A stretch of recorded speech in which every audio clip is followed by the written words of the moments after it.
fit ani asese ne din ene your friend say mechanic za na prophet kumichacha ma sesa me YouTube no ba bia me hwe bia ma change afro ene maba too much GH hwe na prophet kumichacha me so me hwe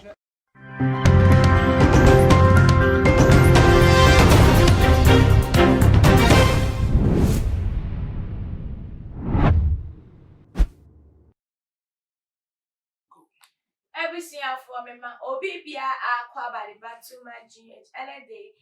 munia ba moson for Mercy Crown na me nsem a trendy wo oman mu eba be som ye nenim se election a eba switch se prophecies ankasa dodo na ena ebetoja prophecy ye na yenim wo sofo a che se ono ni odi ato no so se nation prophet reverend Owusu Bempa the nsem ebetuja se ye den ya aba no no yichira wanya no emma ni stand and assurance say is essence na na do dankwa ena obefa akunya ni biem na yeni musu say another prophet and the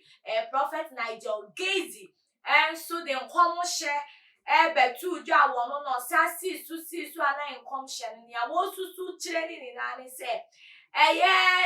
former president John Dramani Mahama wo ne na manokuo no ena election ya ekwoso a che say result na ba out no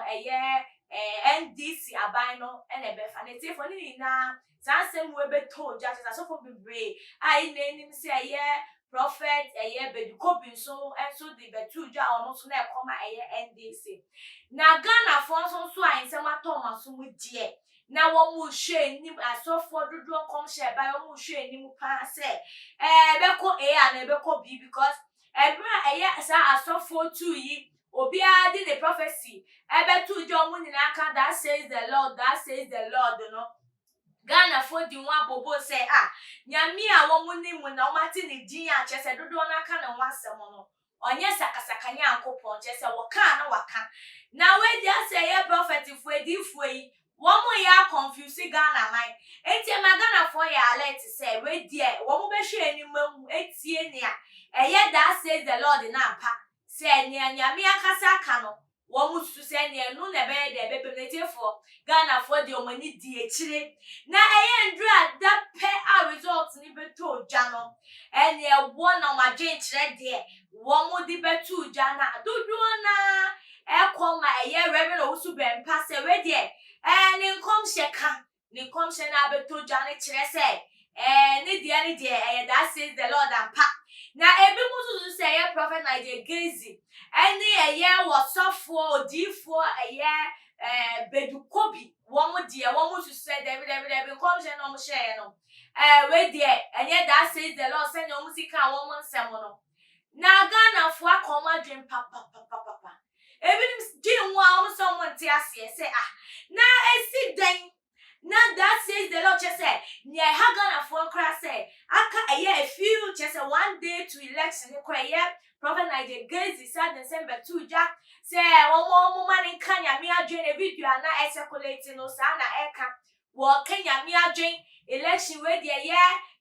former president John Dramani Mahama ne na manokuo no wo ma no mafa na wo si so na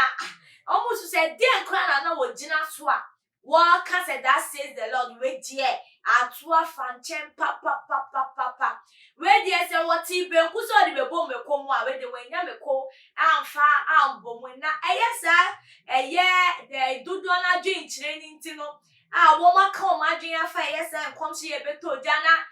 wo msusu say prophet Nigel Gazy de na nyambem che say wo frama krampo bibi amfa ho ankyere se ne nkomhye na wo ka say NDC abani benya 53% ni ekire no che some to say they be where their pass kapa na eno ama prophet Nigel Gazy wono so the same che so wa written the comment adodo no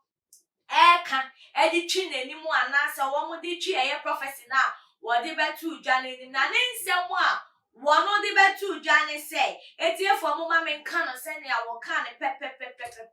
or say you will never be criticized by someone who is doing more than you will only be criticized by someone who is doing less or doing nothing. Read that again. Always watch Hill TV. Visit Yehowa. Yehowa. Bookshop. I say, we are the advert and so to us. And I need someone working in and said debut. A month for condemnation, almost condemning the prophets and almost criticizing or no. No, when you know, my son says, so who did ye be? And I will any more being quite the yet, what back criticize. Na say, Papa say, who no beer, no just said, do not know what that native for. And no soon what the better Jagana for us so much and a bassa. Now, almost some more can say, also full way, crowd, deep full way, then I walk patch it. Yet, Tigana, how Obian Sumao said, I never shall come for a election. One of them won't come share.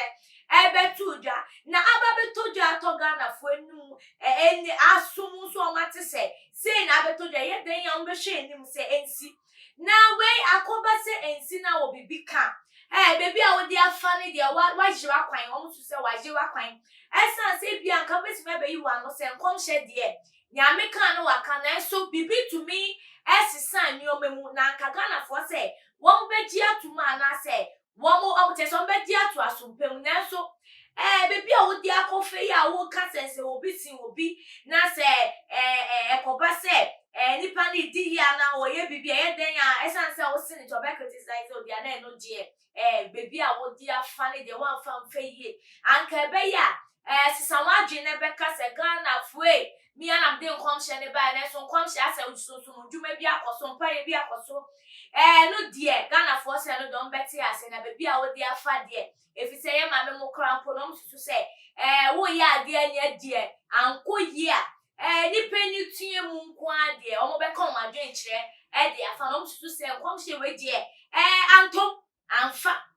na amfa so de amfa se wo be pe bibi aba be ka de achichiri Ghana for we a fine na mo baby a wo de fa ama nipa bone ase nipa nye nipa de omo pe omo twa other people nenti wo kwa ni ma na che so person mo twe wo sign de enti se fi se wo Prophet Nigel Gazi obi eni wa che se why na agin so criticize wa wo nya hweye na omo su se de bi ebe ya ye papa yi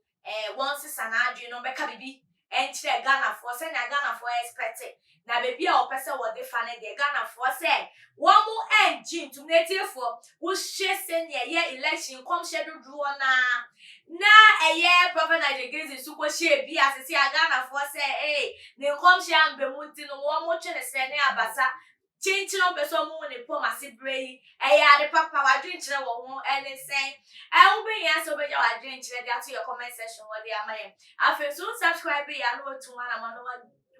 what decide you man they are my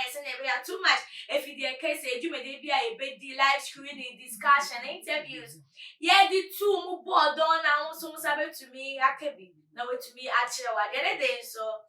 mu ni aba mo so for mercy call na me in some way circulate wo man mu be so aha e na me kwan na me mo esi that's ne ye be san issue amakra mo